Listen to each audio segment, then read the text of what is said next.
É assim, é muito bom. É honesto, né? Só com batata asada só. Ó, começou. Tá ao vivo já. Conhece Peraí. tigre? Ó, Conheço. só entrando. Vamos ver se eu consigo chamar. E o leão? Famoso rei da floresta. Conhece? Estamos ao vivo. Salvo grave engano. Vamos de novo, hoje é o dia das lives. Pô, 300 pessoas ao vivo. Estamos ao vivo mesmo. Agora que eu vi ali 300 pessoas. Pessoal, tudo bem? Estamos esperando aqui a Ana Paula. Já vai entrar para conversar conosco. Ela tem que entrar e fazer o convite. Pois é, ó. Não? Fez o convite aqui. Ana Paula Henk. Hoje se clica no errado. Fica mandando solicitações de live. Ah, as pessoas estão tentando a sorte, de repente. Deve estar entrando. Ana Paula Vôlei aguardando. Hello! Aí, Ana, tudo bem? A trupe tá toda reunida aí hoje. Todo mundo espremido aqui Apesar pra da cabina na vertical. não foi feito para 3, né? Mas tudo bem. Só para dar uma alô. Aliás, isso é uma coisa que o Instagram tem que consertar, né? Uma live com 3, 4, tipo Zoom. Estão precisando dessa ferramenta. Pois é, no o WhatsApp, ligação tem em grupo. Já viu como é que funciona? Fica os quadradinhos assim. Ah, tem agora. Sim, sim. Bom, gente, parabéns, hein? Que sucesso! Sucesso para nós, né? Dessa Agora, veio junto com a gente, olha, a eu gente não se trouxe posso junto. deixar de mencionar, e aqui, ó, heart, heart, heart, heart, adivinha no quê? Legendas. Yeah! Esse filho Meu é marido teu já também. assistiu. Meu marido já assistiu. E aí, domingo, ele começou a assistir Brasil, a Última Cruzada. E ele, como assim? Demorou tanto tempo para colocar a legenda? Eu falei, eu te falei que era bom. Como é que foi isso aí? O Felipe que fez a função da legenda aí. Cara, tem um parceiro nosso, o Fabrício, que, enfim, abraçou tudo de uma vez só e saiu trabalhando que nem louco e foi entregando uma atrás da outra. E... Agora vocês vão ganhar, com a legenda em inglês, vocês vão ganhar o mundo agora. O próximo passo é dublar, né? Diz que o pessoal aí nos Estados Unidos não é Tá muito acostumado, adepto, né? Só se quer assistir muito, assistir legendado, mas não é tão fácil de pegar. Bom, assim, eu sou suspeita porque o meu marido, ele gosta de ouvir o português. Apesar de não falar nada, ele gosta de ouvir o português. Às vezes ele coloca uma legenda em português para tentar aprender um pouco, mas é preguiçoso. Mas quando eu falei para ele que esse documentário já tinha legenda, aí ele falou, mas que maravilha!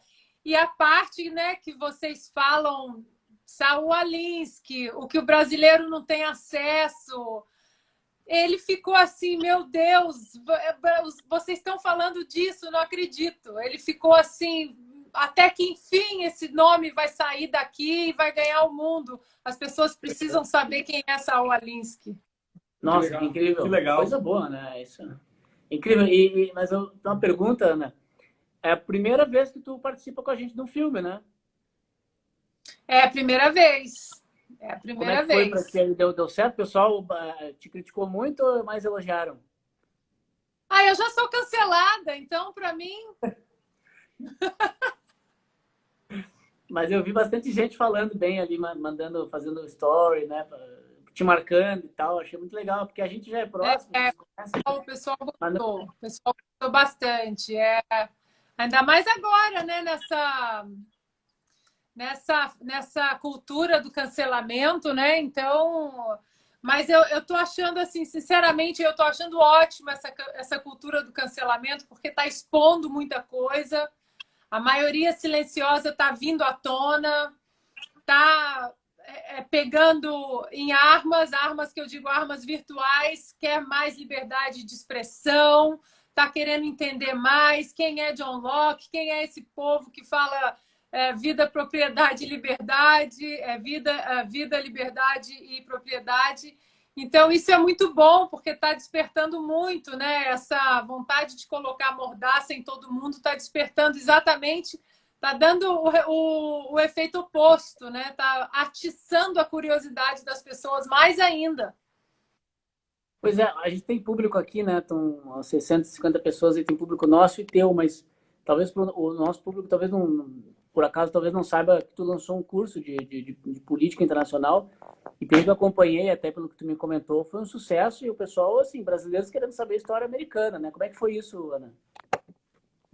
Foi muito legal, gente. Eu lancei o meu curso História e Política Americana, e não tem como falar de política atual sem você visitar a história, sem você voltar nas raízes da própria Revolução Americana. Quem foi John Locke, quem foi Thomas Paine, o Common Sense, o federalista, né? As próprias bases filosóficas da Constituição Americana. Eu falei, bom, eu tenho que voltar lá.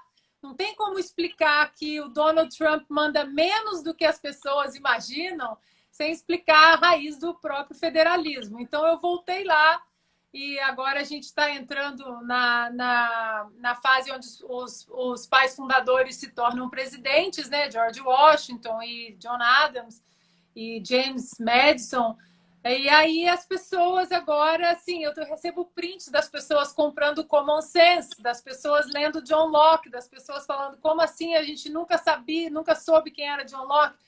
Mas para mim, o que está mais, assim, que eu estou gostando muito é da relação que as pessoas estão fazendo, e esse era um dos meus maiores objetivos do curso, a relação que as pessoas estão fazendo com a própria Revolução Americana, entendendo que no Brasil se enalteceu muito a Revolução Francesa de uma maneira muito errada, e agora eles estão entendendo por que o abismo, né, entre a Revolução Americana e a Revolução Francesa.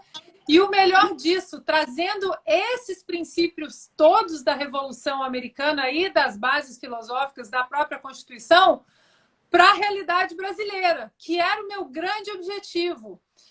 As pessoas entenderem que sem a liberdade, sem a defesa inviolável da liberdade, isso em todas as vertentes, né, nada vai para frente. A gente está vendo aí que, né, e vocês colocaram a frase maravilhosa que o Reagan repetia tanto, né, que a liberdade está sempre a uma geração de ser extinta. O Reagan cansou de repetir essa frase.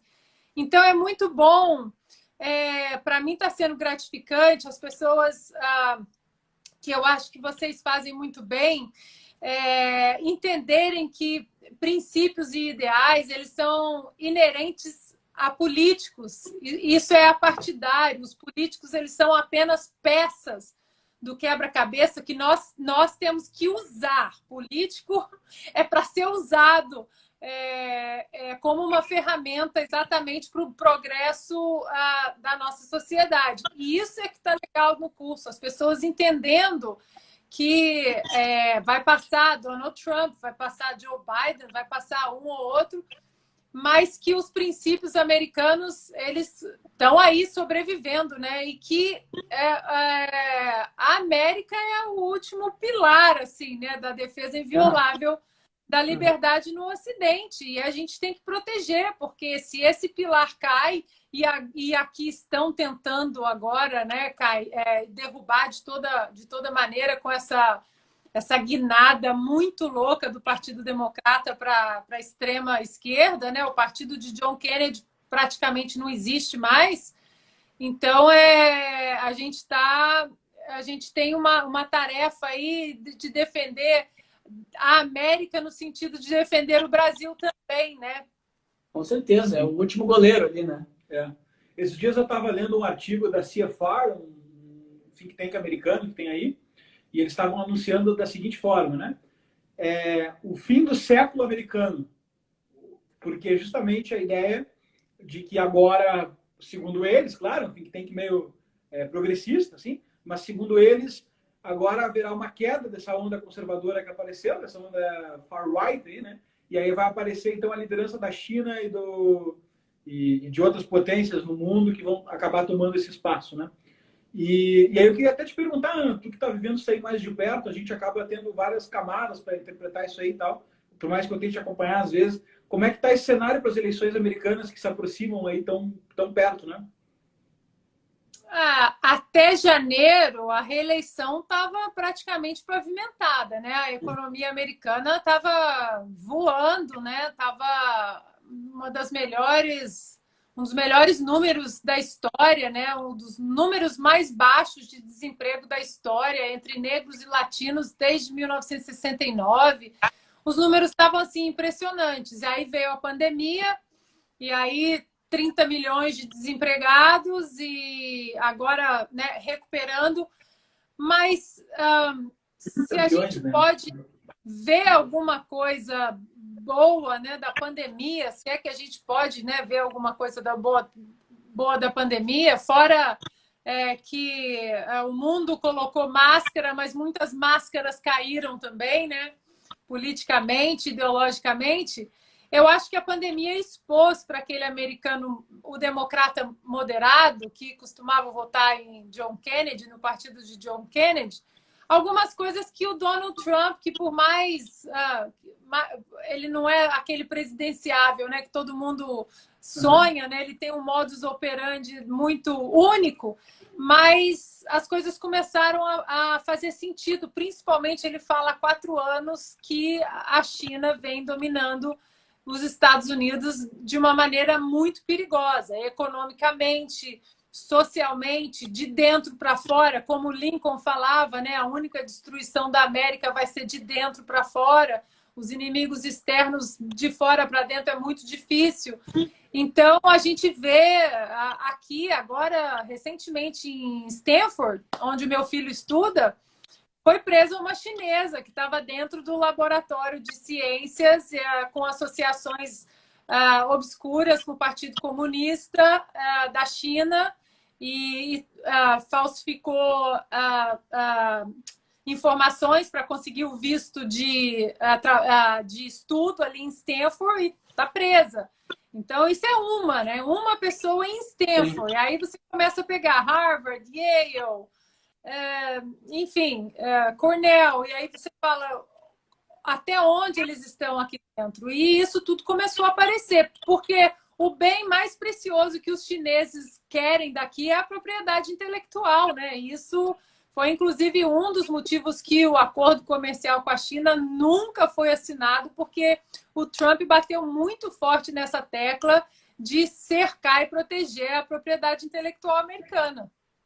E a gente vê de vez em quando uns vídeos assim das manifestações do Black Lives Matter, de pancadaria e perseguição de pessoas que estão ali que não querem aderir. Isso tá, como é que tá isso ainda? Nossa, é assustador. Às vezes eu vejo os vídeos assim, eu fico em mal. Chamas.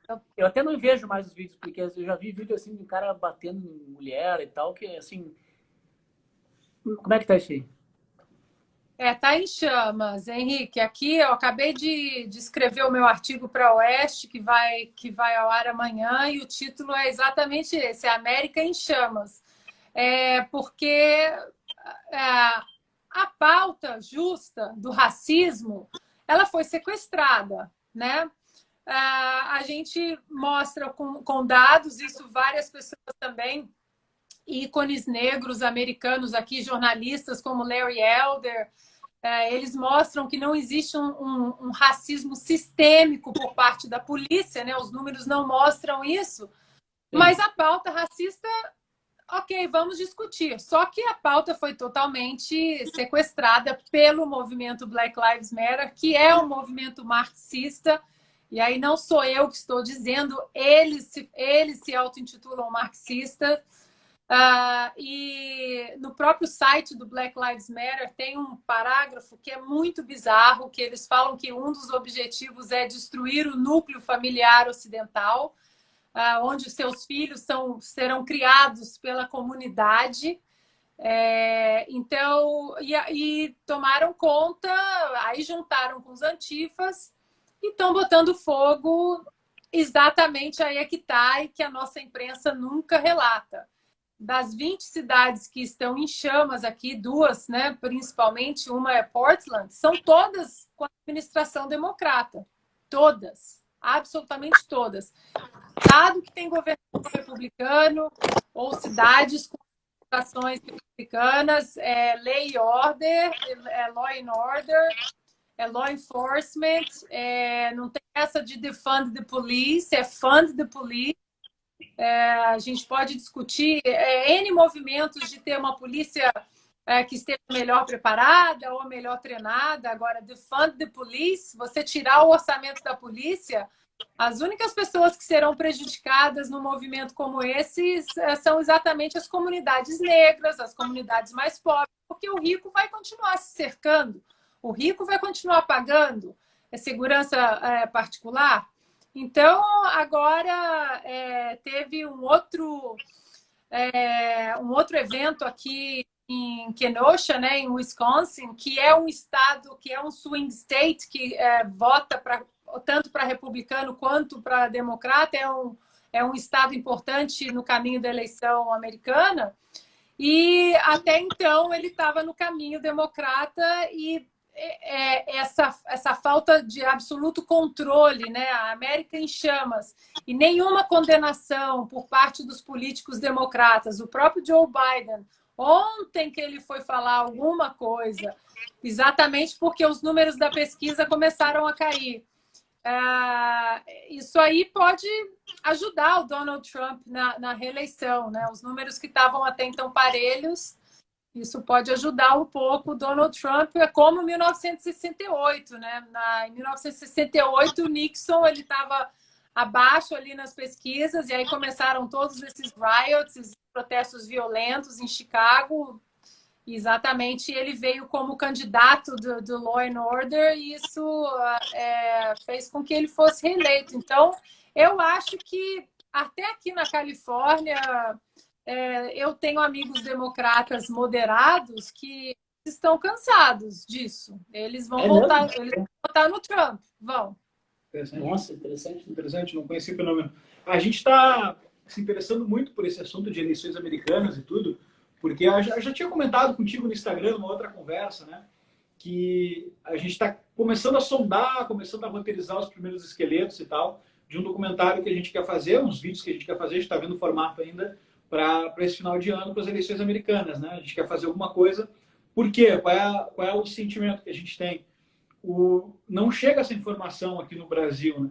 Não chega a informação limpa, não chega. Chega já a informação superfiltrada e tal. E além de chegar superfiltrada, os Estados Unidos acaba sendo sempre o ponto de disseminação de políticas públicas, né?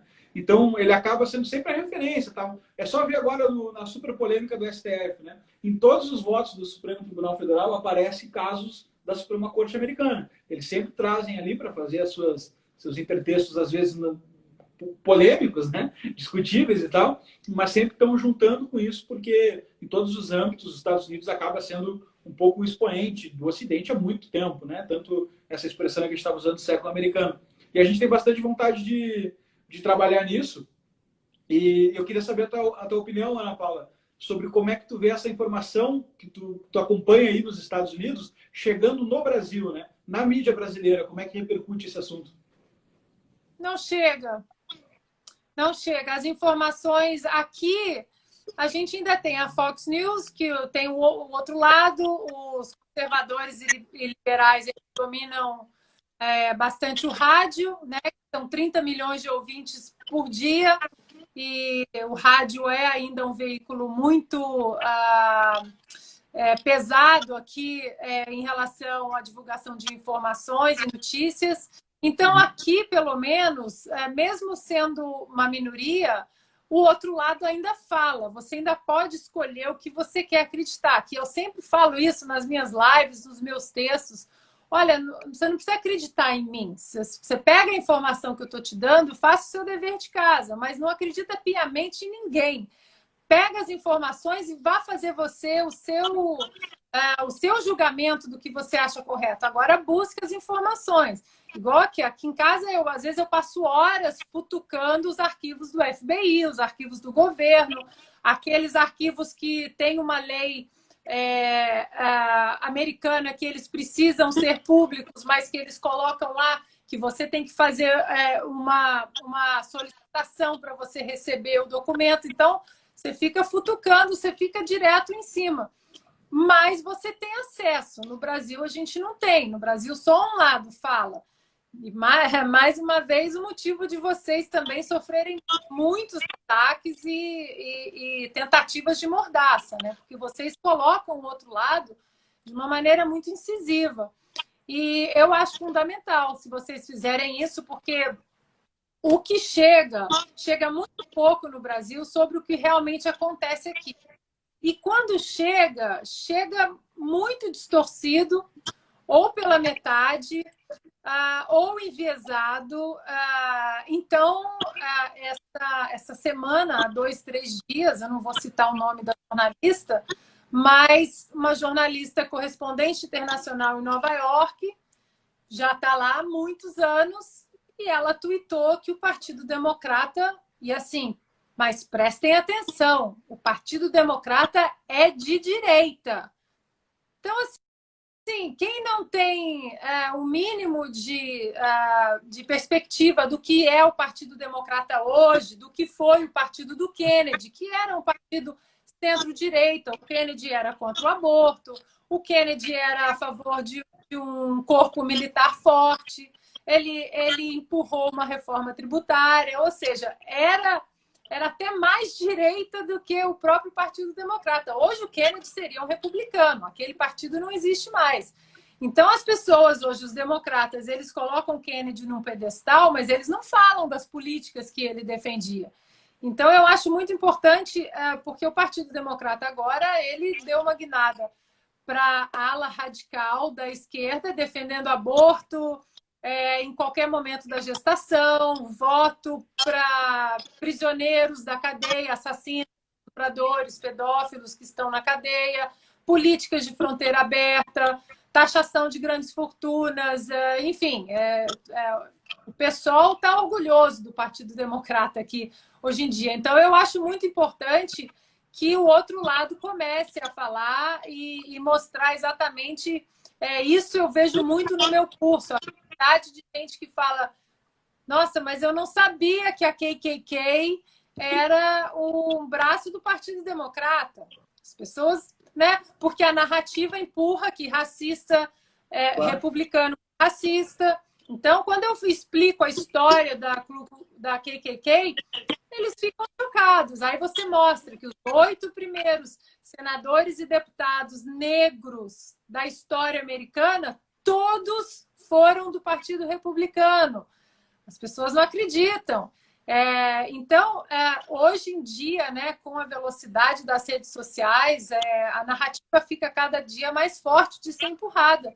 Então, tomara que vocês entrem nessa de mostrar, e é o que eu tento colocar no meu curso, dar as ferramentas para que as pessoas, através da história, elas façam a leitura. Mas espera aí, essa informação que me passaram aqui não é isso que a história conta.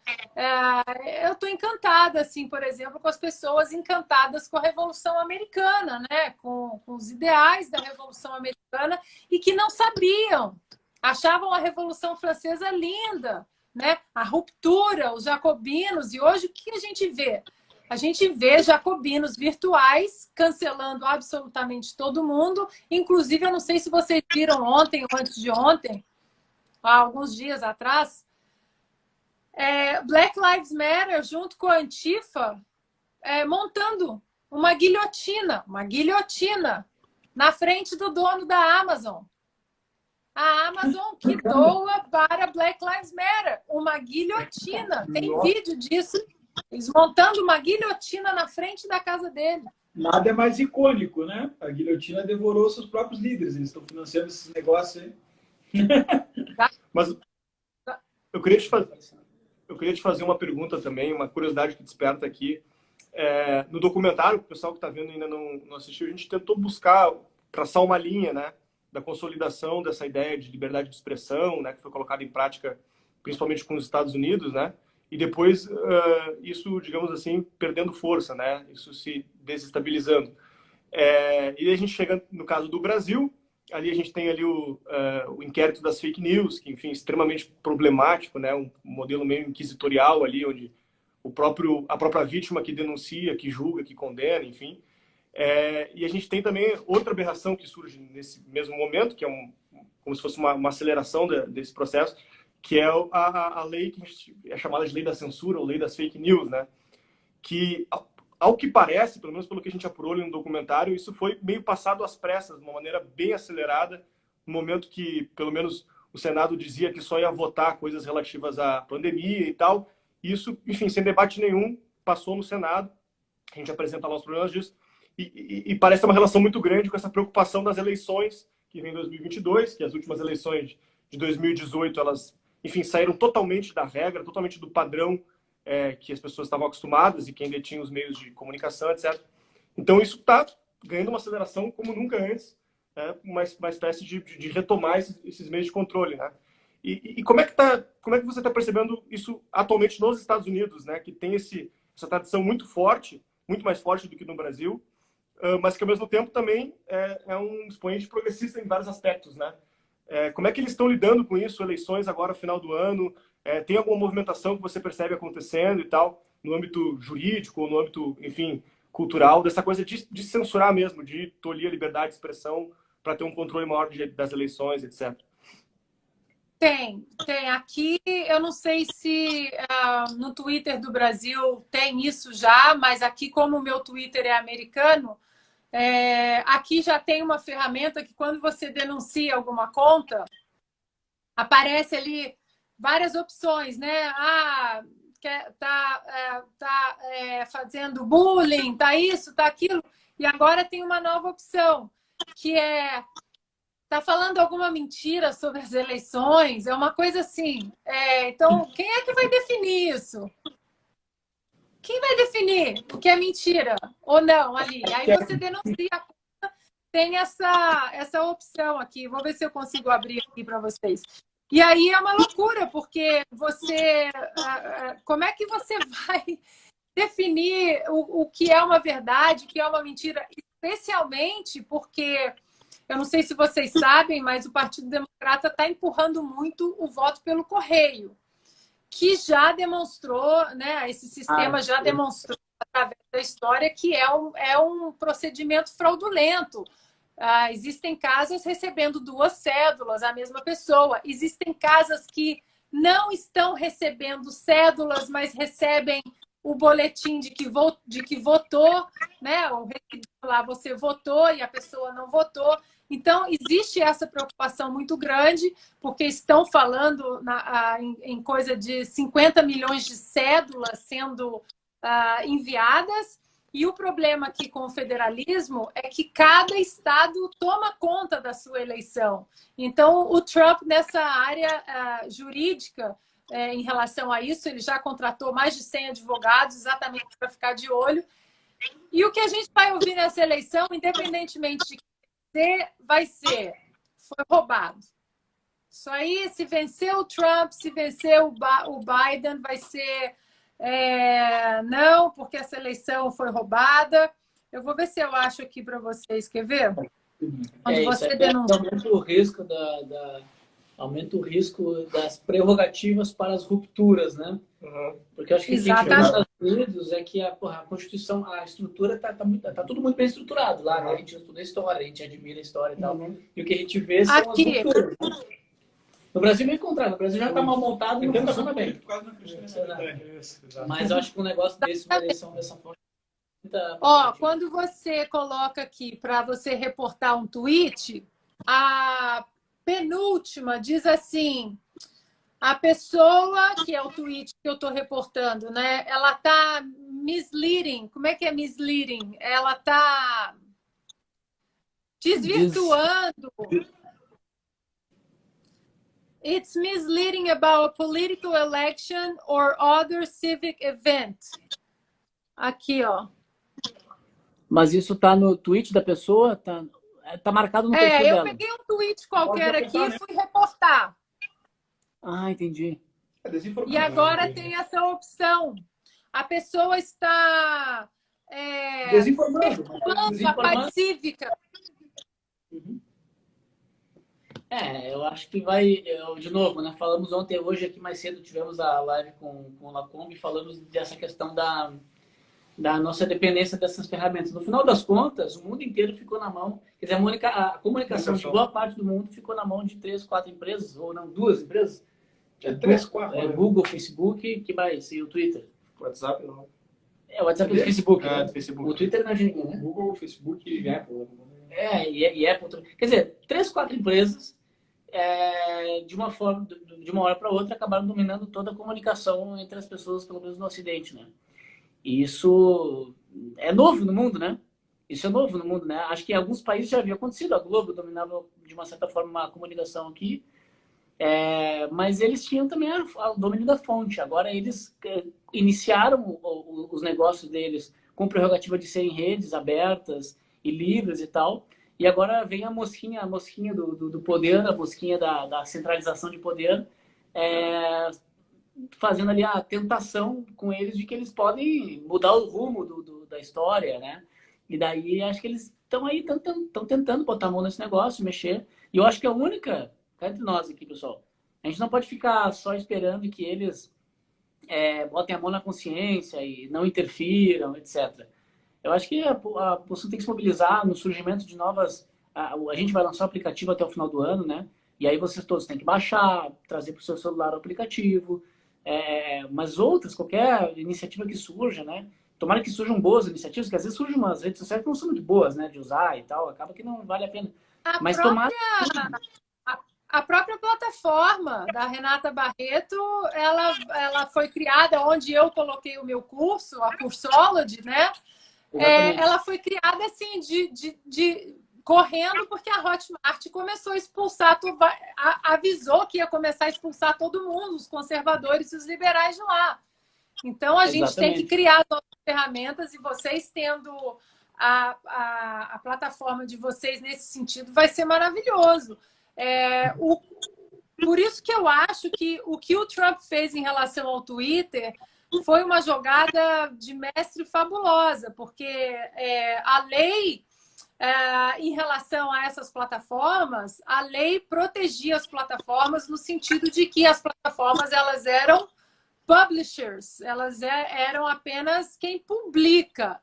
A partir do momento que você muda a sua posição de publisher para editor, quando você edita, você está querendo dizer que você é responsável por aquele conteúdo. Então, foi maravilhoso ele ter mexido nisso, porque a partir do momento que ele tira a plataforma da condição de publisher e passa a ser editor, então qualquer coisa que você edita, mas que você publica como editor, você é responsável. E aí vai vir uma chuva de processos em cima do Twitter por N publicações, pedofilia, crimes e... Enfim, e aí essa jogada dele de mexer de tirar essas plataformas de publisher foi maravilhosa. Agora, sabe o que eu fiquei impressionada esses dias? Quer dizer, eu não sei porque a gente ainda se impressiona. A cara de pau do Alexandre de Moraes, quer dizer, falar cara de pau Alexandre de Moraes, não sei nem se a gente pode falar, vai todo mundo preso. Se a gente for preso, leva a gente queijo no Brasil, e doce de leite para mim, tá?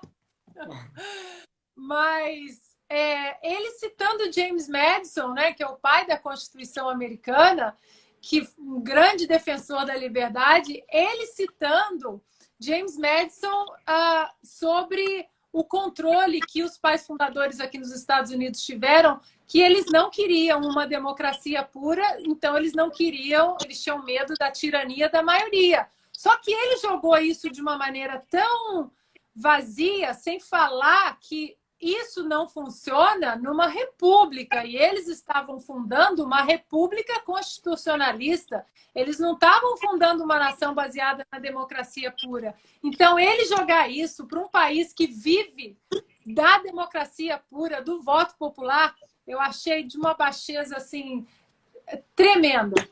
E o bom é que voltou contra ele, né? Porque o pessoal pegou ali só a frase e tal, e já jogaram. Então, assim, provando do próprio veneno, né? Várias manchetes ali já descredibilizando a fala dele, né? Agora tem um negócio que eu comentava o pessoal falando aqui da questão da Hotmart e tal. O pessoal lembrou aqui do caso da Hotmart, fizeram alguns comentários. E alguém falou ali, contra os conservadores. E por mais que seja uma frase um pouco meio soa conspiracionista, a Hotmart está contra os conservadores. Pode soar conspiracionista. O problema é que, na prática, é o que está acontecendo, porque continua lá curso da história do Lula, curso de feminismo, o que mais? Tem um monte de curso com viés esquerdista. Aliás, se você comparar com o Brasil Paralelo, o Brasil não tem um viés de direita. Você vai lá, tem entrevistados que são conservadores, ideias conservadoras, etc. Agora, os cursos de esquerda que tem lá são muito mais escrachados, são quase que partidários, né? E continuam lá sendo vendidos. Então, o problema da Hotmart não era com viés ideológico ou político ou temas sociais sensíveis, né? Era com conteúdos conservadores. Então, acho que, assim, eu gosto de falar essas coisas às vezes porque para deixar claro e para a gente saber que, por mais às vezes que a gente é muito desconfiado aqui, né? O Lucas sempre fala da desconfiança quando está fazendo os roteiros, sempre procura ver qualquer narrativa para ver se é mesmo, se não é só uma teoria da conspiração. Mas o que está acontecendo mesmo é uma coisa, é uma atrocidade no Brasil no sentido do cancelamento. Quer dizer, a coisa está escalando de uma forma que, de fato, a sociedade está se dividindo. E se a gente não tiver os nossos meios próprios, né? Não tiver no nosso caso, tem os nossos assinantes aqui, se nós não estivermos conectados com o nosso público, tiver esses vínculos, é capaz de a gente perder de uma hora para outra, né? Quer dizer, daqui a pouco o Instagram entra nisso aí. Não aceitamos mais perfis, sei lá, temas sociais sensíveis. A Ana Paula fala de temas sociais sensíveis, né? Então, daqui a pouco lá o teu perfil está prejudicado por causa disso, né? A Renata não consegue iniciar a live há 3 meses. Sério? Nossa. A Renata agora vai começar o curso dela essa semana e a semana de lives e nós que vamos fazer as lives nos nossos perfis. Ela tá banida ali de iniciar lives há 3 meses porque ela tocou num ponto sensível sobre o Hezbollah e sobre o terrorismo e sobre ali a faixa de Gaza, enfim. E aí denunciaram de uma maneira que não consegue iniciar lives já há 3 meses, coitada. A gente tem que seguir. A minha esperança, meninos, é que eu sinto que o conservadorismo, o liberalismo, eu acho que isso está virando a contracultura atual. Eu acredito sim numa maioria silenciosa. Eu vivi isso na pele quando eu fui cancelada, né, por trazer dados do Departamento de Justiça dos Estados Unidos sobre o racismo que não é sistêmico, não é dentro do sistema da polícia. Em 4 semanas eu ganhei quase 80 mil seguidores nas minhas redes. Eu acho que as pessoas estão cansadas. E elas precisam exatamente o que você falou, apenas dos meios, né, de se expressarem, de se organizarem. É por isso que a gente fala, essa eleição aqui desse ano, 3 de novembro, tem muita coisa em jogo, muito mais do que a cadeira de homem mais poderoso do mundo. Tem muita coisa em jogo. É a liberdade contra a mordaça, é o capitalismo contra o socialismo, é o coletivo contra o indivíduo. É uma coisa que eu falo muito no meu curso, que as pessoas, né, aqui as pessoas falam, nossa, mas os Estados Unidos é um país livre, porque é um país rico, é um país próspero. E é o contrário, é um país próspero porque sempre foi um país livre. A prosperidade é que traz a liberdade. E as pessoas entendendo isso, aqui na própria Califórnia, por exemplo, dentro dessa pandemia, que é um estado, talvez um dos estados mais progressistas, né, dos Estados Unidos, assim como Nova York, dentro da pandemia, quando o governador Gavin Newsom assinou uma ordem executiva de não pode sair, não pode isso, se sair, foi bem no comecinho, março, abril, se sair pode ser preso, se sair pode levar multa. A ordem executiva dele era assim, totalmente inconstitucional. Alguns xerifes, até aqui muito perto de mim, de Orange County, alguns xerifes eles se negaram a cumprir a ordem executiva do governador porque eles falaram é inconstitucional. E aí, como isso viralizou, e eu fiquei muito impressionada, aquela bandeira amarelinha da cobrinha da Revolução Americana, Don't Tread on Me, não pise em mim, que era justamente um chamado de união às 13 colônias, né? As pessoas aqui começaram a comprar aquela bandeira da Revolução Americana, Don't Tread on Me, e começaram a colocar na frente das casas. exatamente para Espetacular. mostrar ao governador, olha, não, não. Olha só, a gente também fez agora nós estamos te aproveitando aqui para atualizações americanas, né, atualizações norte-americanas. A gente também lançou 7 denúncias do caso Covid-19, né? Logo antes do Donos da Verdade foi o nosso penúltimo filme. A impressão que eu tenho assim, é que no Brasil a bagunça foi grande, porque em vários lugares do mundo teve paralisação, teve quarentena, foi ruim para muita gente. Mas a impressão que eu tenho assim, é que no Brasil a coisa é sempre mais bagunçada, é mais corrupção, é mais, quer dizer, decisões esdrúxulas e tal. É, como que foi aí, assim, agora esse retorno? Está sendo uma coisa mais coerente, um pouco mais organizada? Como é que está sendo isso aí nos Estados Unidos? Aqui a gente volta no federalismo, né? Eu sempre falo, o presidente manda muito menos do que as pessoas imaginam. Aqui os estados têm muita autonomia, né? Muita, muita mesmo.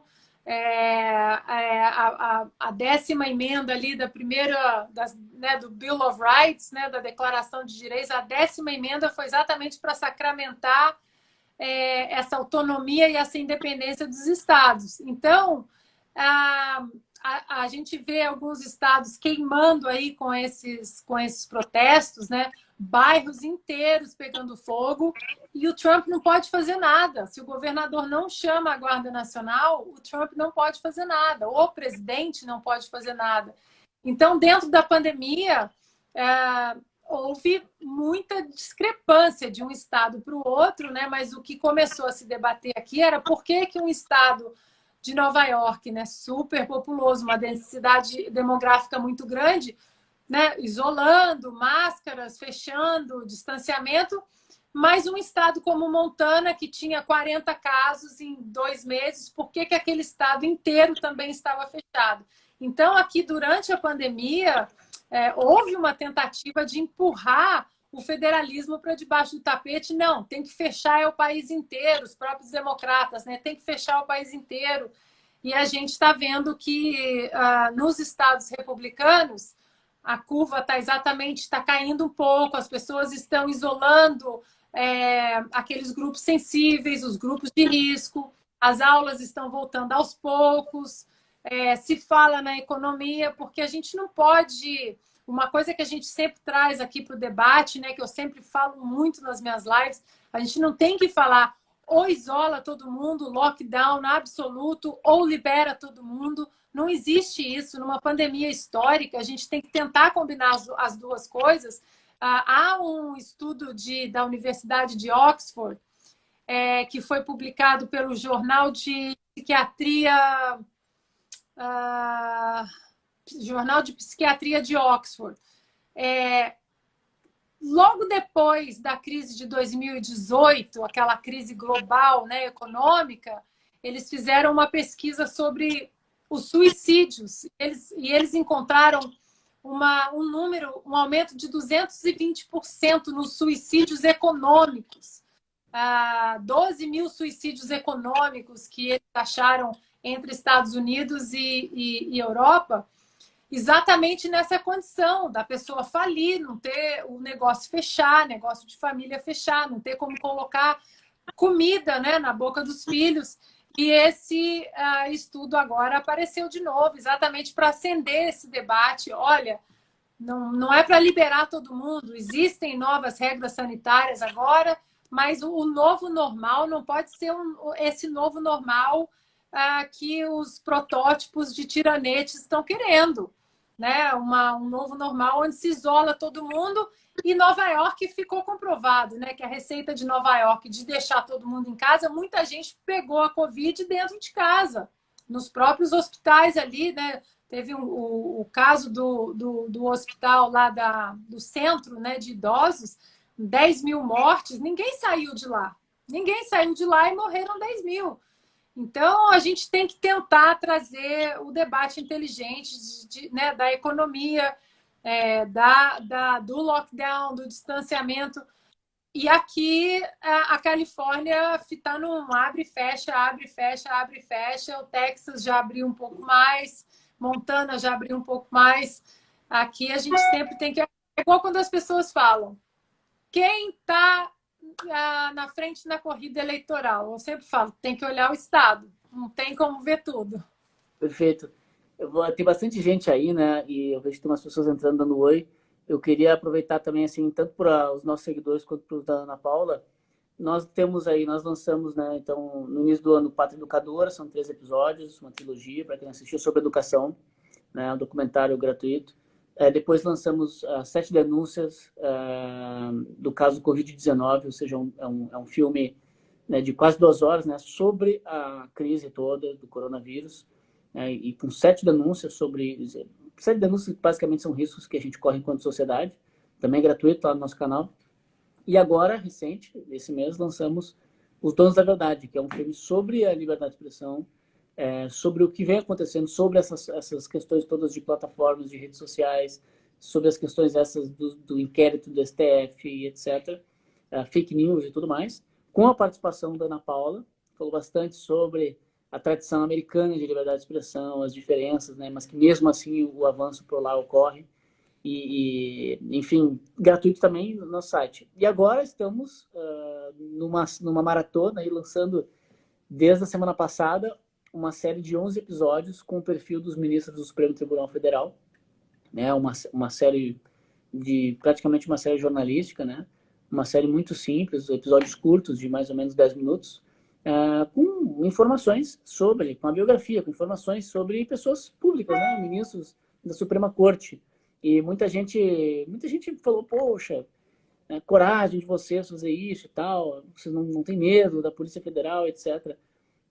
Talvez até a gente seja meio ingênuo, assim, meio mongolão, né, de fazer, e daqui a pouco botar tudo a perder, mas é que na nossa cabeça, quer dizer, começou a acontecer toda essa euforia de pessoas, a gente olhou e falou assim, olha, todo mundo está querendo saber, a nossa missão é essa, nós temos que informar, vamos fazer não só um filme sobre essa questão, mas vamos mostrar, vamos botar em teste a democracia, quer dizer, vamos fazer uma série jornalística, já que a imprensa não faz, né? Vamos fazer a gente. Todo mundo fala dos nomes dos ministros, todo mundo fica falando de um de outro. Vamos dar um alinhamento, vamos passar o histórico, mostrar para todo mundo o ano de entrada do cara e qual que é o ano de aposentadoria. O pessoal se apomorando lá, né? O Toffoli é 2042, né? Uhum.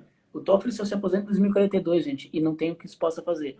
Então, esse tipo de informação, onde é que veio, quem foi que indicou, se formou aonde, trabalhou aonde, tá lá, né? Eu acho assim, vão censurar isso, vão dizer que isso é fake news, vão falar que isso é crime de ódio, sei lá mais o quê. É muito difícil que isso aconteça. Quer dizer, se acontecer, olha, realmente, gente, aí nós temos que pegar e... Se acontecer, e dá melhor o que eles fazem na vida deles para não deixar rastro, né? Não, vocês não podem dizer que eu fui advogado da CUT.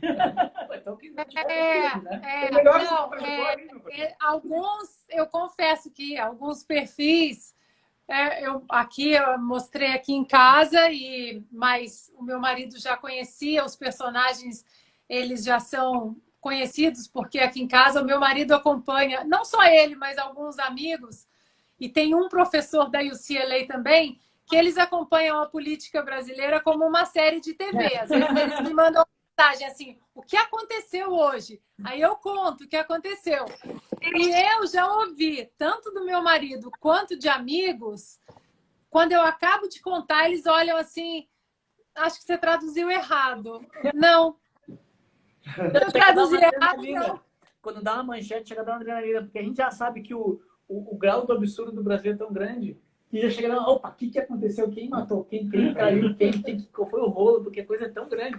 E aí é isso, né? Quer dizer, se chegam a barrar o tipo de conteúdo que a gente, dessa série agora, seria uma coisa... É uma loucura completa. Seria uma loucura completa. Porque o material que tá lá, quem tá acompanhando, tá vendo? É um material totalmente sóbrio, totalmente normal, totalmente...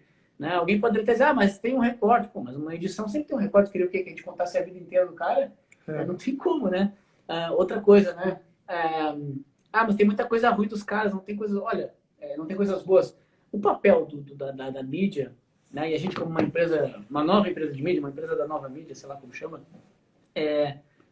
esse é o papel da mídia. Dá destaque para os pontos polêmicos, dá né? destaque, e mesmo assim até tem umas coisinhas boas. A gente bota lá os caras laureados. O que é muito notório tá lá. O que é muito notório tá lá. A pessoa passou em primeiro no concurso e tal. Agora, assim, coisas ruins de uma biografia de uma pessoa que está na cadeira de ministro do Supremo Tribunal Federal, é obrigação da mídia expor. O que a gente vê que é complicado, e que acontece muito com relação aos canais que odeiam o presidente, né? Tu passa do ponto, quer dizer, porque tu tem uma opinião contrária ao cara, porque eu não gosto lá do Alexandre de Moraes, agora eu faço, quer dizer, uma reportagem forçando alguns pontos, colocando algumas coisas meio inventadas, ou sabe, forçando demais a barra ali na narrativa para ficar uma coisa... Então, assim, na verdade, a mídia tem a obrigação de pegar no pé, de criticar lá o Bolsonaro, ou no nosso caso aqui, de estar criticando os ministros supremos. Mas tem que ser feito. E a gente tentou mostrar ali como é que a gente, para quem está vendo... A gente tentou ser o mais sóbrio possível, mais sóbrio possível, né? E... Isso é interessante porque, eu não sei se vocês sabem, mas o nosso Senado nunca barrou o ministro da Suprema Corte.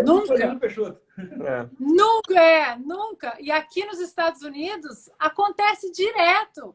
Acontece direto de um ministro não passar ali pelo crivo do Senado.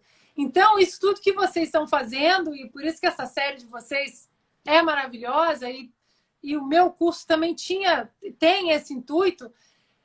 Por mais que a gente pense assim, mas é muito longe, uma reforma política, a gente tem que começar a discutir, a gente tem que começar a debater. Eu fico imaginando a maravilha que seria uma ferramenta no Brasil como o recall aqui. Aqui a gente já tirou um governador da Califórnia no meio do mandato do cara. Então, a gente tem que começar a discutir isso. A reforma tributária é importante, a economia é importante, mas se a gente não começar a reformar os nossos políticos, nenhuma reforma importante vai passar. Olha aí o que a gente está passando com foro privilegiado. As condenações da Lava Jato, uma no Supremo, uma condenação no Supremo. Agora essa deputada aí, né, que estão falando que ela envenenou o marido, está protegida pelo foro privilegiado. Então, se a gente não começar a empurrar mesmo... São coisas que, muitas dessas reformas, Ana, são coisas que, assim, você pega uma pessoa de direita, de esquerda, bota todo mundo numa mesa, vários espectros, são coisas que a maioria, se não todas, concordam. Esse negócio do foro privilegiado é esquerda e direita, todo mundo concorda. Mas por que não anda? Se a população inteira quer. Recall de mandato também. Sim. Recall de mandato, acho que todo mundo concorda, se com as regras bem colocadas ali, bem organizado. Então, mas por que não passa? É porque existe uma crise de representatividade.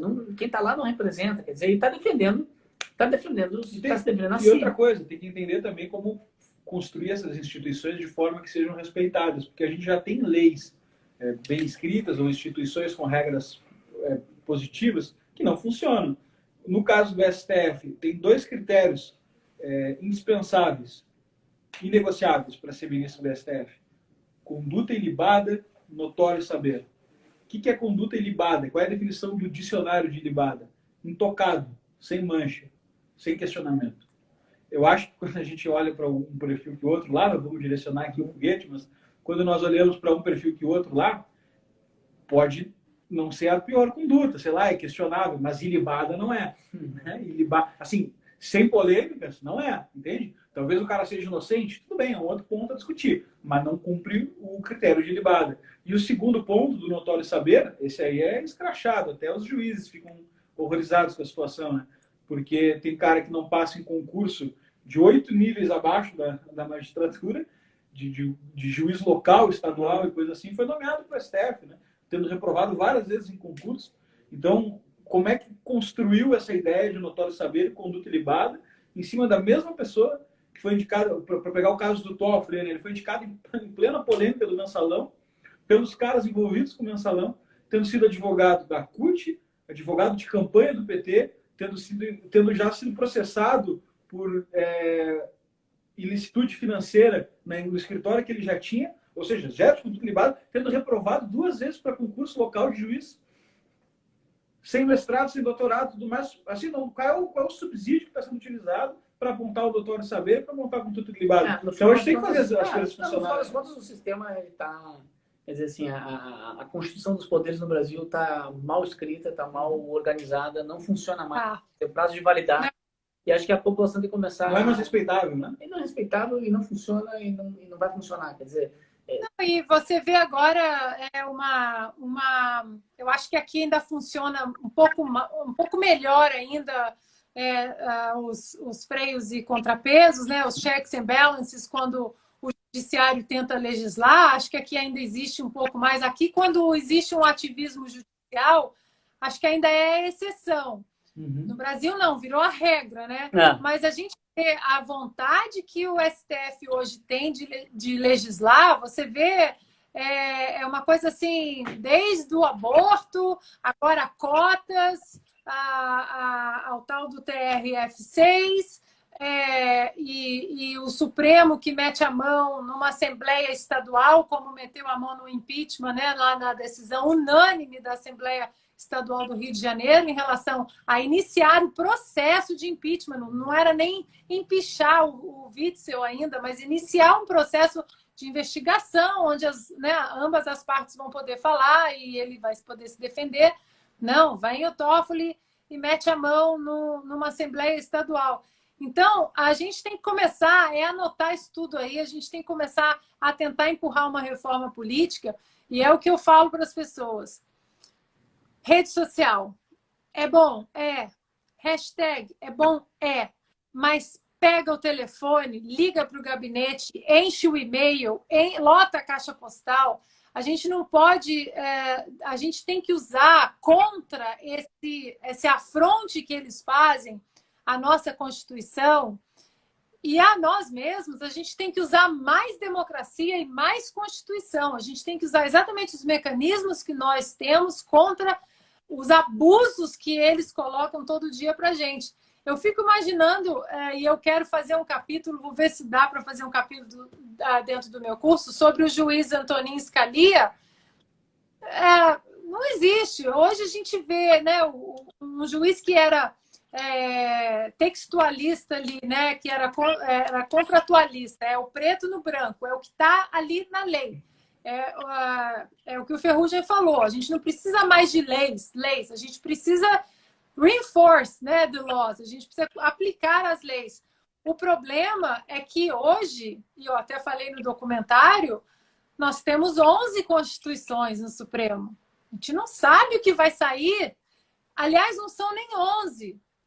São 11, mais a primeira turma, mais a segunda turma, mais o plenário. A gente não sabe o que sai dali. A gente não tem mais... Nós temos 11 constituições vivas que podem se transformar no que eles querem. E isso é uma afronta muito grande, porque quando a gente perde a liberdade, é por isso que os americanos, eles não brincam na defesa da liberdade, na defesa da primeira emenda ou da segunda emenda, porque perdeu aquilo ali... Ana, a gente está com tempo aqui, vai estourar, né? Eu acho que a live, o Instagram corta em 1 hora, né? Isso. E eu tenho live dentro da plataforma em 2 minutos. Temos live também na plataforma. Mas, enfim, 2 coisas. Primeiro, eu só queria dizer que nesse assunto tem um livro do nosso amigo, do Luiz Felipe de Orleans Bragança, muito bom, porque o Brasil é um país atrasado. Fala justamente sobre a reforma política, necessidade da reforma política. A Ana tem um curso, para os nossos seguidores aí que ainda não conhecem, lá tem um curso sobre história política dos Estados Unidos, fantástico. Só entrar no perfil dela lá e procurar. Não sei se ainda tem vaga, Ana, mas se não, fica para a próxima turma. Daqui a pouco eu vou abrir de novo. E nós estamos aí, né, na nossa meta de ultrapassar a marca de 100 mil ainda. Se você não é assinante, você não está ainda do nosso lado aqui, defendendo a liberdade no Brasil e financiando os nossos documentários, financiando a nossa causa. Você pode ser membro patriota com apenas R$10 por mês. É só entrar no nosso site e procurar. A nossa meta termina agora 31 de agosto. A gente não pode deixar de bater ela, porque, enfim, motiva todo mundo aqui. É o ponto importante. A gente vai fazer esse atingimento. Então, R$10, cara, pô, R$10. Quem não conhece ainda os nossos valores, tudo bem que não pague. Entra no YouTube lá, começa a assistir os documentários, vê se faz sentido para você. Mas quem já conhece, já está aí, entra com R$10 agora, vamos fortalecer esse time.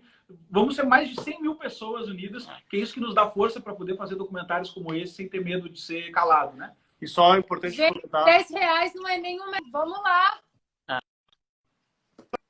Comentar, tu conversou aqui, e mais também da entrevista que foi feita com a Ana Paula e com outras pessoas no documentário. A entrevista na íntegra, ela está disponível para quem se tornar um membro patriota com esses R$10. Então vocês têm todas essas entrevistas na íntegra. E o documentário é a versão completa. Tem mais, sei, uns 20, 30% de documentário que não foi para a versão do YouTube. E todos que a gente lança, eles têm esse mesmo formato. A gente lança com uns 20, 30% a mais dentro da plataforma. Então você tem um conteúdo completo se você tiver acesso a isso. Valeu, pessoal. Valeu. Ana, obrigado, viu? Valeu. Fui. Beijão. Beijo, Tchau, tchau. meninos. Parabéns. Parabéns. Valeu, até a próxima. E qualquer coisa, Até a próxima. a gente pode se hospedar na tua casa aí, ficar na casa do cachorro, se der algum Pode problema vir pra aqui, cá. podemos ir para aí. Pode vir para cá que eu ponho água no feijão. Tá bom. Tá bom. Beijo, tchau, tchau. Beijo, gente. Tchau.